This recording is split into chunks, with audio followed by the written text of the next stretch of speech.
In 1967, a man was digging for gold in a forest in Canada when behind him he heard this sudden commotion. It sounded like geese getting really startled and flying off in different directions. And so he put down his pickaxe, he stood up, he turned around, and what he claimed happened next is referred to as the Falcon Lake incident, and it's considered to be one of the most credible paranormal stories of all time. But before we get into that story, if you're a fan of the strange, dark, and mysterious delivered in story format, then you've come to the right place because that's all we do, and we upload once a week. So if that's of interest to you, please ask the like button if you can borrow their favorite DVD, but instead of watching it, use it as a frisbee with your dog, and then return it. Also, please subscribe to our channel and turn on all notifications so you don't miss any of our weekly uploads. Okay, let's get into today's story. Just before 11 p.m. at night on May 20th, 1967, a 50-year-old man named Stephen McCulloch staggered into the Misericordia Hospital in Winnipeg, Canada. Stephen was so physically weak that his oldest son, Mark, was there with him, physically holding him up, carrying him into the hospital. When the nurses at the front desk saw the pair walk in, they immediately got up and walked around their desk over to these two guys and said, "Hey, what's going on? What's wrong with him?" And so Stephen at this point is so uncomfortable he can barely talk, but he takes a deep breath and then he tells the nurses that earlier that day he had been burned on his chest and stomach, and now he had this blinding headache and he was so nauseous and he could barely walk. The nurses knew clearly this is an emergency, and so they quickly ushered the pair down the hall to an exam room, and then a couple of minutes later, doctors came into the room and they asked Stephen to show them his burns. Stephen, who was already lying on his back on the exam table, slowly reaches down and grabs the bottom of his shirt and he lifts it up, and the doctors are stunned at what they see on his stomach. There was a very strange burn pattern that none of them had seen before. And so the doctors, they move in to get a better look at his injury, and as they're staring at it, they ask Stephen to explain how he got this burn. Now, what the doctors didn't realize is that Stephen was very conflicted. He knew if he told the truth about how he got this burn, then he would open himself and his family up to ridicule and skepticism. But as he's laying there and the doctors are waiting for his answer, he finally decides that the right thing to do here is just tell the truth. And so he takes a deep breath and then tells the doctors what happened to him. And by the time he was finished telling this story of what happened to his stomach, the doctors had stopped looking at his injury and instead were just standing in the middle of the room staring at Stephen with eyes wide and their mouths open. They were all literally speechless. Within 24 hours, Stephen's story had made news all over the world, and his story had attracted the attention of numerous US and Canadian secretive government agencies who were keen to interview Stephen one-on-one to really find out what he knew. In short, what Stephen claimed happened to him, dubbed the Falcon Lake incident, was a very big deal. However, the farther this story went and the more people that heard it, the more people started to question the validity of this story. It just seemed too unbelievable that maybe Stephen is just lying or this is a hoax. And so before I tell you Stephen's actual account of what happened at Falcon Lake, I'm going to give you a little context about who Stephen was prior to the incident. Because ultimately, Stephen's credibility in your eyes will determine if you really believe what happened to him. Stephen was born in the early 20th century in Poland, and when World War II broke out, he was captured by the Nazis and put into one of their concentration camps. It was called the Gross Rosen camp, and it was located in Poland. During his time at that camp, Stephen would bear witness to the Nazis perpetrating some of the worst atrocities ever committed against humanity. In total, approximately 125,000 people were held prisoner at the Gross Rosen camp, including Stephen. And of those 125,000, 40,000 of them would be killed, primarily on site at the camp, or on a Nazi-led death march. After the camp was finally liberated in early 1945, Stephen worked as a translator for the US Army, helping them continue to liberate other concentration camps across Europe. But by 1946, Stephen was ready to leave Europe and start a new life somewhere else and put World War II behind him. And so he and his wife, who also was held in a concentration camp during World War II, fled Poland with their 3 young kids and resettled in Winnipeg, Canada. And for the next 20 years, the McCullochs lived a very peaceful life. Stefan would find work as a mechanic at a cement factory, and his wife and his kids would make many friends and fall in love with the Winnipeg community. However, the McCullochs' life would take a sudden turn for the worst on May 20th, 1967. That was the day of the Falcon Lake incident. Stefan was a very passionate amateur prospector. A prospector is someone who searches the earth for mineral deposits, usually gold or silver. Stefan would spend much of his off time traveling all over Canada to different wilderness areas to basically hike around the forest and up over the mountains, stopping to hack into the earth with his pickaxe in hope of discovering treasures underneath the surface. Now, Stefan almost never found any treasures on any of his prospecting journeys, but he wasn't really in prospecting for the riches. Stefan just loved being outdoors and being in nature. It was very calming and peaceful for him, and considering how traumatic his earlier life had been, being in the concentration camp during World War II, finding moments of peace in his life was very important to him. And so, in May of 1967, Stefan decided to go out on another one of his prospecting trips, this time to an area called Falcon Lake. Falcon Lake is a fairly large lake located about 100 miles to the east of Winnipeg. And surrounding this lake was a big forest that Stefan had heard contained silver deposits tucked away in the hillsides. And so on Friday, May 19th, Stefan was ready to go on this trip. And so he packed up all of his prospecting equipment. He said goodbye to his wife and his kids. And then he left the house and made his way to the bus stop where he hopped on a Greyhound bus. 2 hours later, he got off the bus at the stop closest to Falcon Lake, and from there, he made his way to this cheap motel that was right on the side of the highway. He got a room, he got a quick bite to eat in their cafe, and then returned to his room and went to bed. The next morning, May 20th, 1967, so the day of the Falcon Lake incident, Stefan woke up early, right around 5 a.m. And by 5:30 a.m., he had all of his equipment either in his backpack or on his belt, and he was making his way out of the motel's front doors. Right outside of this motel was the highway that ran left to right, and on the other side of that highway was this huge forest that Falcon Lake was deep inside of. And so after Stefan left the motel, he crossed over that highway and began walking into the woods. And for the next several hours, Stefan just kind of meandered his way through the woods. He wasn't on a trail. He was just using his compass to make sure he was generally walking in the direction of Falcon Lake. At around 9 a.m., so he's been hiking now for several hours, he looked up ahead and he saw there was a clearing on the side of this hill. And so Stefan walked into this clearing, and 2 things became immediately apparent. One, he was right near Falcon Lake. From his perspective on this clearing, he could look down just a couple of 100 feet, and there was the lake. And 2, the reason this clearing existed and why no trees were growing on it at all is because under his feet was just a huge rock face, like a quartz vein that was running across this hillside. And so this was like the perfect place for Stefan to begin prospecting. And so he set his things down, he got out his pickaxe, he got his welding gloves on, he put on his welding goggles as well. They protected his eyes from any rocks that were flying as he was hacking into the ground. And then he got to work. For the next couple of hours, Stefan very diligently hacked away at this big rock, but he didn't find any silver or anything else of note. And so around 11 a.m., Stefan was hungry and tired, and so he put his pickaxe down, he took his goggles off, he took his gloves off, and he sat down on this rock facing the lake to have some lunch. And as he sat there enjoying his food, all he could hear in the distance were the sound of a few geese down on the lake making some noise, but other than that, it was totally quiet. After he was done eating, he put his gear back on and got back to work. About an hour later, at around 12:15 p.m., Stefan was still hacking away at the rock when, despite all the noise he was making as he smashed the ground with his pickaxe, he could hear a really loud commotion coming from behind him.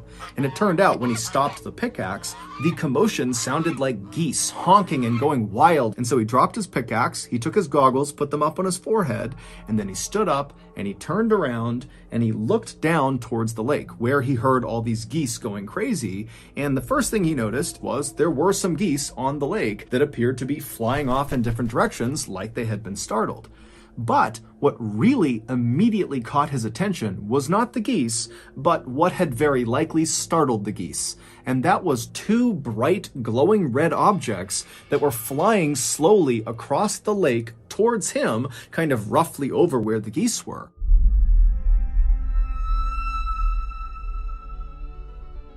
Yesterday, my pet frog, Seagull Lung, and I went to the frog park. And as I watched old Lungy gallop over to his other frog friends to join their game of Hi-Li, I noticed something very distressing. Poor old Seagull Lung was the only frog not in a Halloween costume. And so immediately my parental instincts kicked in and I sprinted over and ripped old Lungy off the Hi-Li field. And then before long, we were speeding home at over 100 miles per hour where we crashed into the front of the house. And then after climbing out of the twisted steel and wreckage, me and old Lungy hobbled over to our steam-powered laptop, and after getting that bad boy fired up, I was on the internet looking for the best Wolverine costume for frogs money could buy. But as I was browsing, I got hit by a pua, Luckily, old Lungy slapped me right in the coccyx and said, "Papa, toutefois, NordVPN." Papa, tu dois avoir.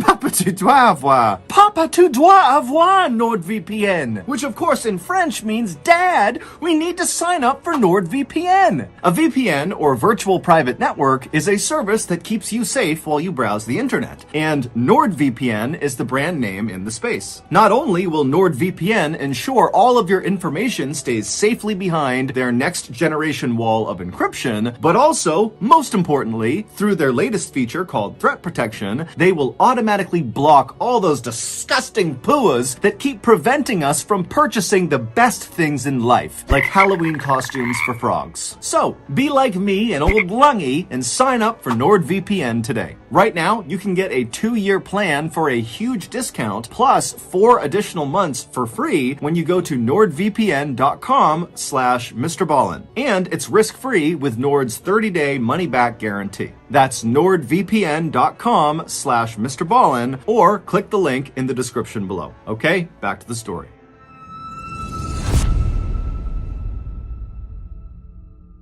And now these objects, they were cylindrical. They appeared to be about maybe 30 or 40 feet wide. They didn't have any sort of emission coming off of them. They weren't making any noise. They were just kind of slowly making their way over towards where Stefan was. Now, as Stefan is watching this happen, he wasn't fearful. He assumed those have to be military aircraft. As it was, this part of Canada, Falcon Lake, is very remote. There's not many people around. And so, logically, it made sense that perhaps there's a military that's doing training exercises in this area. And so, feeling much more intrigued than fearful, Stefan just continued to watch as these red aircraft got closer and closer to his side of the lake. And then when these two craft were about 200 feet away from where Stefan was standing, they came to a stop and they were just hovering in the air. And then one of the craft suddenly turned orange and began going up into the clouds, and then at some point just vanished. And then the other craft, instead of going up, just continued descending very slowly, now very clearly towards this open rock face that Stefan was standing on. Now, again, Stefan was totally convinced that these were military aircraft, conducting some sort of exercise, and so he's not fearful. He is just intrigued by what he's seeing. And in fact, by this point, he had convinced himself that this second aircraft that was now coming down to land on these rocks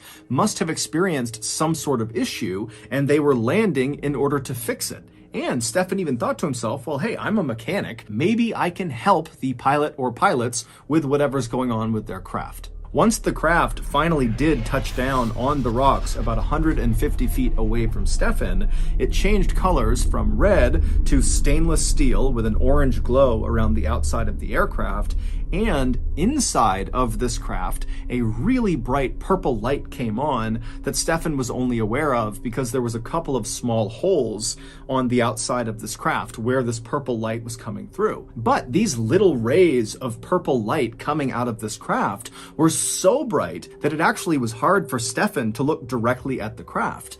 And so his welding goggles were still on his forehead, so he pulled them down, put them over his eyes, and his welding goggles had a kind of tint to them, so it was like he was was looking through sunglasses, and with those on, he was able to continue looking at the craft. And so through his goggles, Stefan is still just standing in the same spot where he first saw these craft, and he's watching this craft that's now landed 150 feet away from him, and he's fully expecting any minute for the pilot or pilots to come out of the craft and explain what's going on. But at first, nothing happens. And so Stefan is just standing there waiting for something to happen when he realizes he has his sketchbook in his pocket. Stefan liked to bring his sketchbook along on his prospecting trips because he liked to sketch things. And so he figured while he waited for the pilot or pilots to emerge, he would sketch the craft. And so for the next couple of minutes, that's what he did.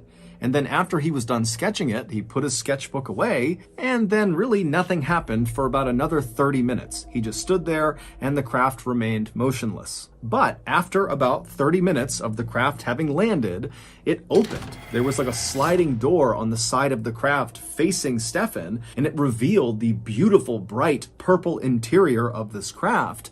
But from Stefan's perspective, because of how bright the lights were and how far away he was, he couldn't tell what was inside of the craft. But Stefan's thinking, okay, clearly now the pilot or pilots are coming outside. And so Stefan felt really relieved, and he was just standing there waiting to talk to whoever was inside. But again, nothing happened. And so now, feeling just plain curious, Stefan decided, you know what, I'm going to walk over there and I'm going to yell into this open door to the pilot or pilots inside and make sure they're okay. And so he starts slowly making his way across the rock face towards this craft and this open door. And when he gets about 60 feet away from the craft, he suddenly stops because now he can hear from inside of this craft the sound of two voices talking to each other. He can't really tell what they're saying, but very clearly there is communication happening inside of this craft. And so Stefan assumed that must be the pilots, and so he called out to them in English. And the second Stefan yelled out to this craft, the voices immediately came to a stop, and they did not respond to Stefan. And so Stefan is calling out to them in English, hey, are you okay? What are you doing in there? And when English didn't work, Stefan called out in Russian. He called out in German, Italian, French, Ukrainian. And when all of those didn't work, he went back to English and just continued kind of calling out, trying to get them to please come out and talk to him. But he got no response and no one came out of the craft. And so at this point, Stefan thought, okay, I'm totally committed, so I need to keep going and make sure the pilot or pilots are okay. And so he continued walking closer and closer to this open door of the craft, and when he got about 10 feet away, he was suddenly struck by the incredible craftsmanship of this craft. He couldn't see any rivets anywhere on this amazing piece of machinery, meaning this craft appeared like it had somehow been carved out of one enormous piece of steel, which seemed totally impossible. Also, Stefan noticed there were no insignia on the outside of this craft. There was no flag or anything kind of denoting who was flying it. There was really nothing on the outside of the craft. But Stefan just kept on going until he was standing right outside of this open door. He's only a couple feet away from it, and now he's looking directly inside, and he doesn't see the pilot or pilots. And in fact, because of how bright this purple light is coming out, even with his goggles, it's really hard to see what's inside of this craft. But he can clearly see inside there is some sort of panel in the back of the craft with lots of flashing lights, almost like a computer, and there were other kind of columns of light moving around inside the craft at different angles. But after looking in this craft for only a few seconds, the door suddenly slid shut. And then Stefan, without really thinking about it, reached out and touched the craft. And the second he did that, two things happened. One, the hand that he touched the craft with, he was wearing a big welding glove, and the second he made contact with that craft, the leather glove began to melt. Not even catch on fire, it just instantly began to melt. And so he began frantically ripping the glove off to get it off of him to avoid injury. And then the second thing that happened is the craft began rotating counterclockwise until this vent that was on the outside of the craft, one of the very few things that was on the outside of the craft that actually Stefan had noted in his sketch. He had drawn this grate that sat on the outside of the craft. This grate rotated around until it was aimed directly at Stefan. Now, to picture this great, picture like a vent you would see inside of a building where air conditioning blows air out of, right? It's kind of like that same size, the size of a license plate on a car. And instead of there being vertical slats along the vent, like you would see with an air conditioning vent cover, on this vent, on this craft, it was like a checkerboard pattern with little buttonholes all over this vent. And so Stefan is looking at this vent, and then suddenly something shoots through the vent, like an explosion that hits him square in the chest and lights him on fire. His shirt is literally in flames, and so Stefan is frantically trying to rip off his shirt. He throws it on the ground, he's stomping the flame, and as he's doing that, he looks up and sees this craft has somehow immediately shot into the sky and is now disappearing into the clouds. Now, Stefan had no idea what just happened. All he knew is his chest and his stomach now hurt tremendously. But before he could deal with that, he developed this unbelievable headache. He suddenly felt so nauseous, and he felt delirious, like he was drunk. Trying not to panic, Stefan, who now is shirtless and badly burned, he ran over and grabbed some of his things, and then he began heading back into the woods to make his way back towards the motel. It would take him several hours of stumbling through the forest, stopping periodically to vomit, but he would eventually reach the highway, he would cross over, and he would make his way into the motel right around 4 p.m. And when he got there, he made his way into the cafe, and he asked the staff if they knew where the nearest doctor was. These staff members would later tell investigators that when Stefan came tumbling into the cafe without his shirt on, looking totally horrible, they assumed he was drunk. But after talking to him, he didn't smell at all like alcohol. Instead, he reeked of this horrible sulfur smell. The staff would tell Stefan that the nearest doctor was 45 miles away.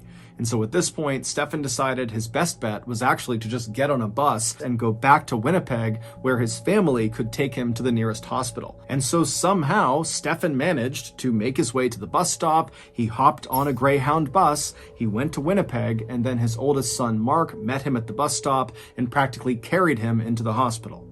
The very strange checkerboard burn pattern found on Stefan's abdomen, where he claims this craft turned its vent and fired on him, were determined not to be thermal burns, meaning he didn't get them from something hot touching his skin, like everyone initially suspected.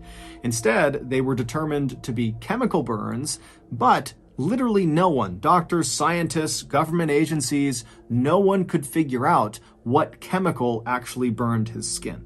In fact, no one was ever able to actually identify what was causing all of these ailments that Stefan was complaining of, from the headache to the nausea to the weakness to these burns. And he was tested for basically everything, from radiation poisoning to very common ailments and illnesses, and everything came back negative.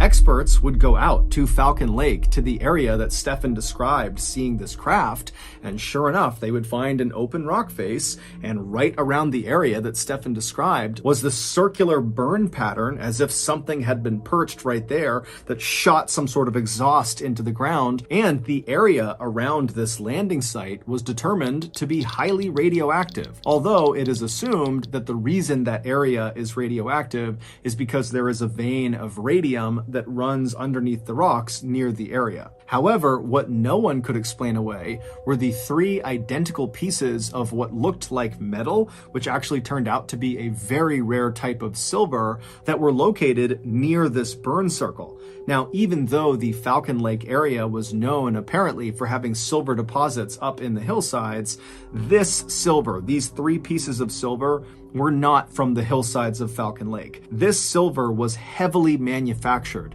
Someone, something, some machine had manipulated the metal to bend and be cut in a very particular way. And all 3 of these pieces of very rare silver were highly radioactive. They would also find traces of this very rare type of silver that seemed to have seeped into some of the loose rocks that were inside of that burned out circle, almost like the silver had melted into the rock. But despite these pieces of evidence that do seem to suggest that Stefan really did see some craft land on these rocks, and despite the fact that the US government and the Canadian government both thoroughly investigated this case and they were not able to debunk it, they basically said, well, something happened, but we don't know what.